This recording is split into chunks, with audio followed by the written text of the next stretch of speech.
दोस्तों आज के वीडियो में हम सीखने वाले हैं कि परसेंटेज कैसे निकालते हैं, क्योंकि ये छोटी चीज़ है लेकिन बड़ी प्रॉब्लम बनी हुई है। ज़्यादातर अक्सर लोग जाते हैं मॉल में और कोई भी कपड़ा उठाते हैं या कोई शूज़ हो, कुछ भी सामान अगर उठाते हैं तो उसमें अक्सर लिखा होता है कि 1899 में आपको 21% छूट दी जा रही है। तो हम ये नहीं समझ पाते हैं कि 1899 रुपये का 21% कितना लेस होगा। इस चीज़ को बताने के लिए इस चीज़ को सिखाने के लिए ये वीडियो हम लाए हैं। आइए इसको सीखते हैं। सबसे पहले हम ये देखेंगे कि परसेंटेज कैसे निकालते हैं। इसका नियम देखें कि 80 रुपये का 30% कितना होगा।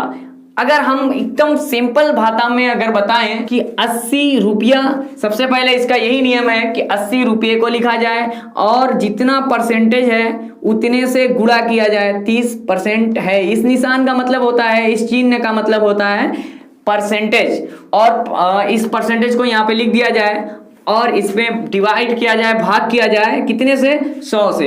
ये एक जीरो से कट जाता है, दूसरा जीरो दूसरे जीरो से, इसलिए 8 त्रिके 24।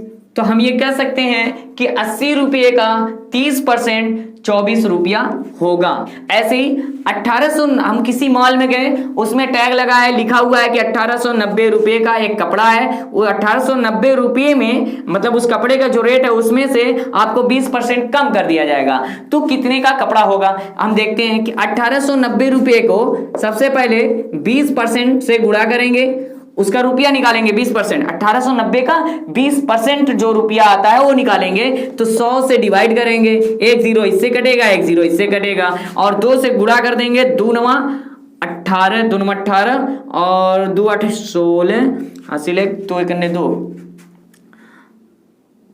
368 रुपया।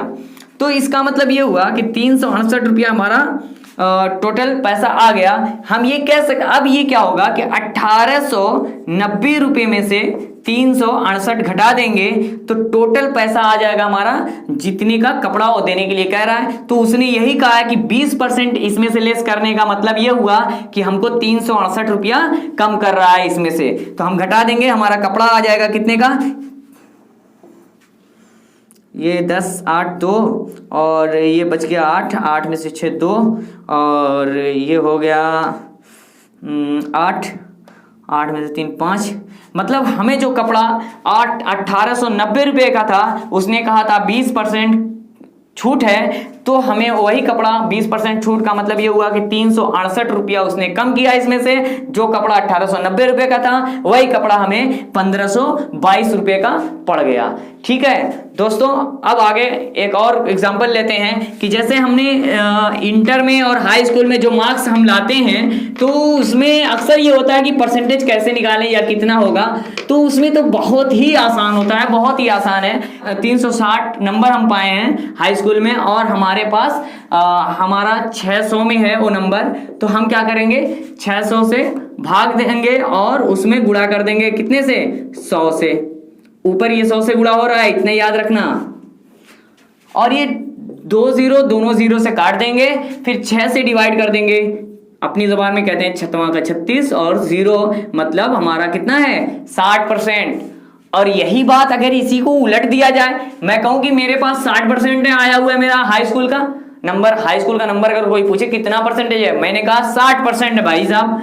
अच्छा 60% है हाई स्कूल का, तो मैंने कितना नंबर मुझे नंबर कितना मिला है अगर नंबर कोई पूछ दे तो हम कैसे बताएंगे? हम ये कह सकते हैं कि इसी को बिल्कुल इसकी उल्टी प्रक्रिया है ये, कि हम कहेंगे कि भाई साहब 60% हमारा है और हम जानते हैं कितने नंबर में मिला है? 600 में, और नीचे 100 से भाग दे देंगे, मतलब दोनों जीरो।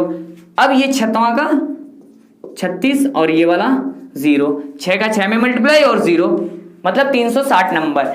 ऐसे ही हम अगर कहें तो मतलब सिंपल बात है यार, ये हम कह सकते हैं कि अगर हम ये तो नियम के तौर पे बता रहे थे, हम ये कह सकते हैं कि अगर मैं 360 नंबर पाता हूं और 600 में पाता हूं तो मैं सीधे 6 से डिवाइड कर दूं तो मेरा 6वां का 36 60% मेरा आ जाता है। क्यों 6 से मैंने डिवाइड किया? क्योंकि ये जो 600 लिखना था और यहाँ पे 100 लिखना था, वैसे भी हम जानते हैं कि 0 से 0 कैंसिल होने वाला है, इसलिए हमने इसको न लिख करके डायरेक्ट 6 से डिवाइड कर दिया। यूं ही यही चीज हम सीधे सीधे कह सकते हैं कि इंटर में भी ऐसा ही होता है है कि अगर हम कहें कि 360 नंबर हम पाए हैं इंटर में, तो हम जानते हैं कि इंटर या मतलब 12 में 12th में हमेशा ये वो 500 में होता है यूपी बोर्ड का।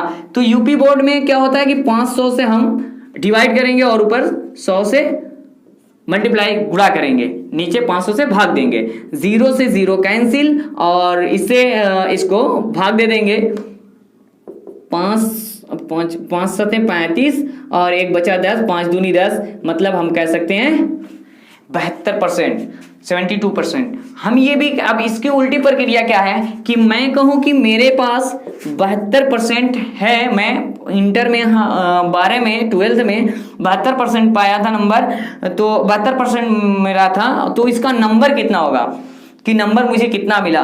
तो हम ये कह सकते हैं कि 72% में गुणा कर देंगे कितने से, हमने 500 में पाया था तो 500 से गुणा कर देंगे और बटे में 100 लिख देंगे, 0 से 0 और यहाँ पे हम क्या करेंगे 5 से इसमें ये नीचे का खत्म, 5 दूना 10, 5 सते 35, 35 1 36, मतलब 360 नंबर हमारा है। तो इसमें भी ये बात मैं कहता हूं कि अगर मैं कहूं कि मेरे पास 360 नंबर है और इंटर का है, तो हम जानते हैं कि इंटर 500 में होता है, हम सीधे सीधे कुछ न लिख करके 5 से डिवाइड भी कर सकते हैं, कह सकते हैं कि 5 सते 35 और 5 दूनी 10, मतलब 72%। दोस्तों मुझे यकीन है कि समझ में आ गया होगा, और नहीं समझ में आया होगा तो आप लोग कमेंट करके बताएं।